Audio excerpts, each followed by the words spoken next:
How's it going, everyone? Today I have a sad video, especially for a lot of you that have enjoyed the series on my 9.5. You 9.5 fans are not going to enjoy this, but it is time to sell this car. I have 3 Saabs. The plan all along for this car was to get it, restore it, and then eventually sell it. I want to talk about this car a little bit today and pretty much provide a video version of a for sale ad. Now, I do have a written version of an ad live on OfferUp. I will link that at the very top of the description down below. I've also already kind of informally posted this car for sale on my Instagram and on some Facebook groups as well. So I have gotten a handful of people that have messaged me that are interested. Some people are more serious than others, obviously. So if you guys are interested, I would recommend the best way to contact me. Sorry, there's a fly that keeps trying to like go in my ear.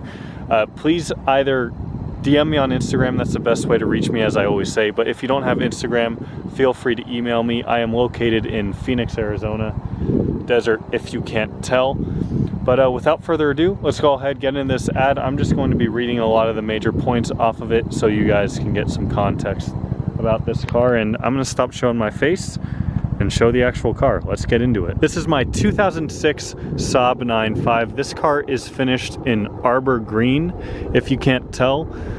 This is a very, very rare color, and this is actually the major reason why I even got this car in the first place.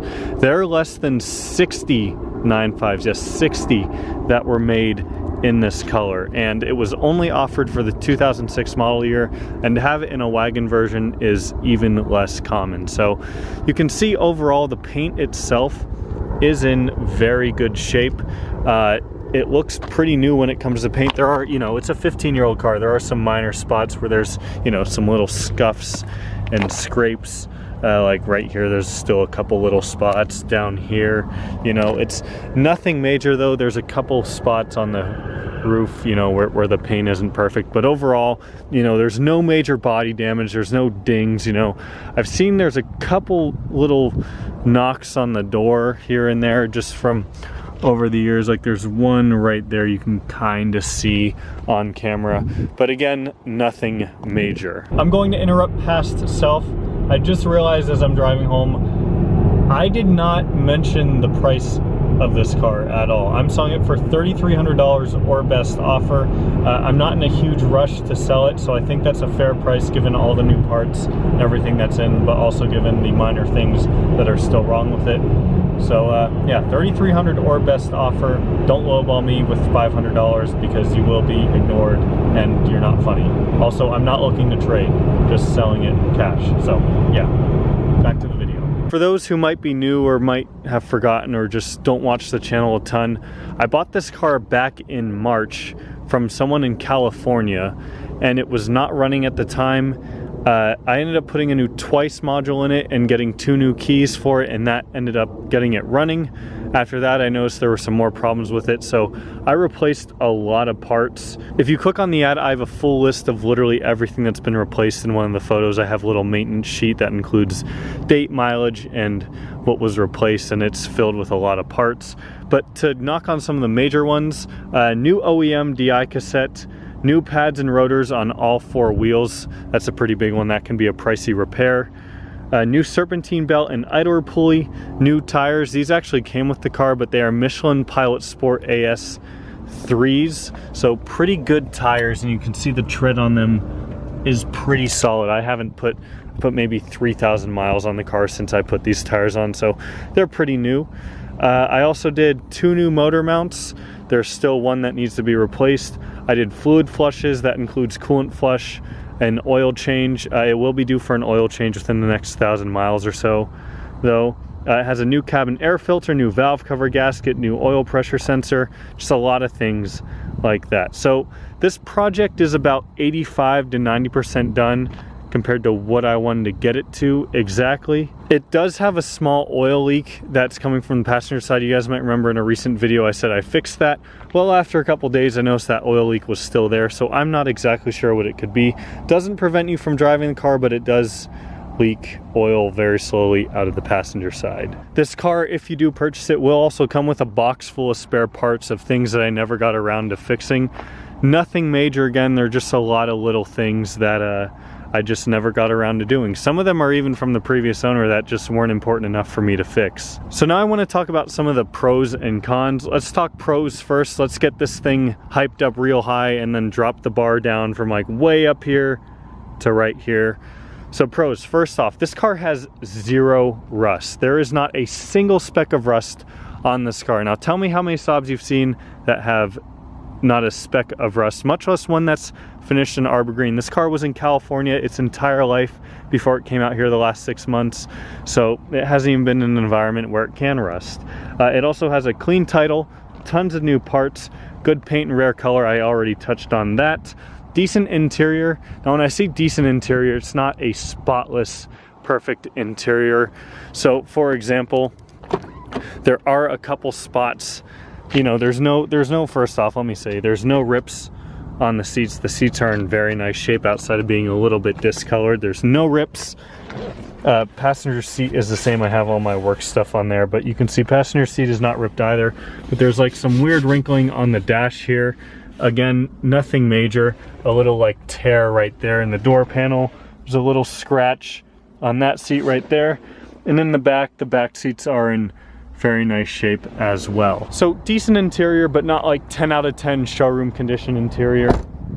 I also want to say, your new tires, like I mentioned, cold AC, which if you live in a hotter climate like myself, very important. This car has some fantastic air conditioning.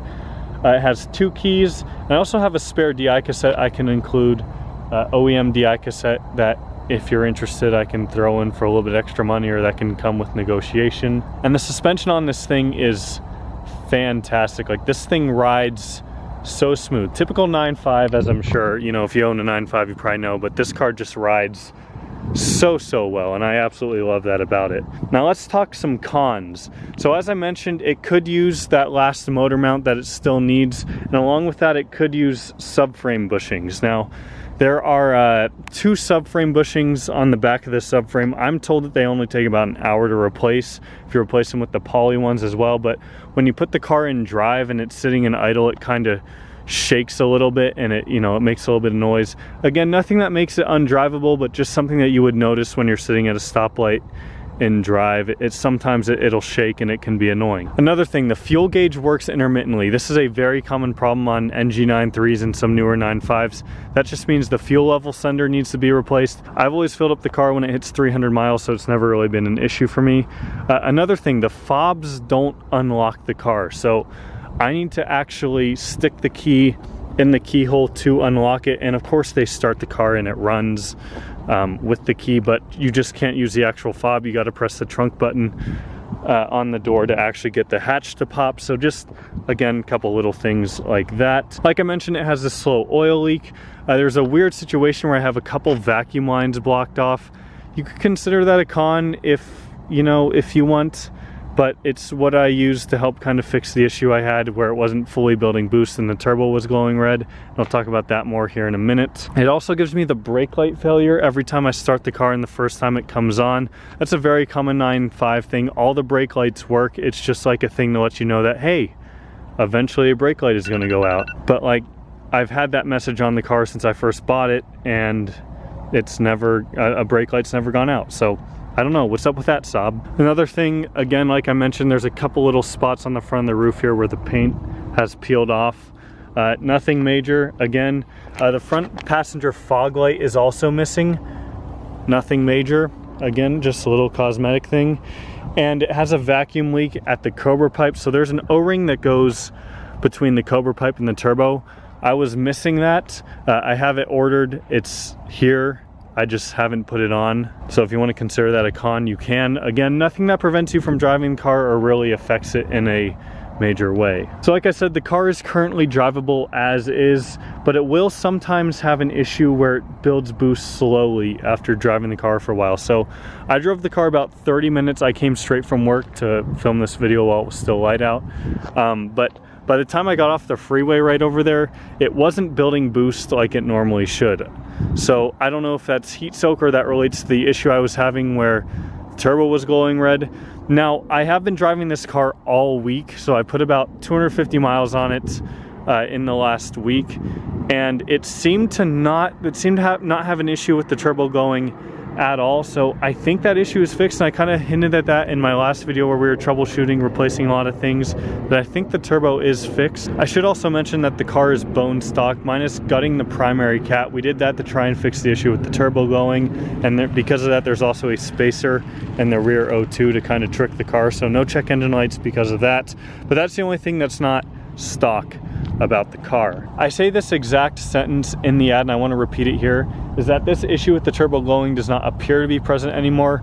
I'll drive it 30 minutes to work, and every time I get to work I'll pop the hood real quick and check if the turbo is glowing. I'll kind of put it in at an angle where it's really dark under the hood so I can really tell, and it's not glowing red. So as far as I can tell, the car, or the turbo I should say, is not glowing red anymore. I'll put a video right here kind of doing that exact thing just so you guys can see for proof if for some reason you don't believe me. So just got to work, see if turbo's glowing.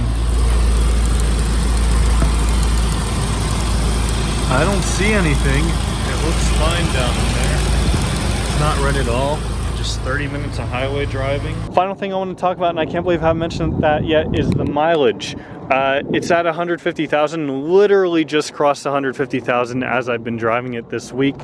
But that's really it, guys. I hope you all enjoyed this video. Again, if you are interested or if you want to read more, see there you go, 150, 135. If you want to see more, click the link at the top of the description if you're interested.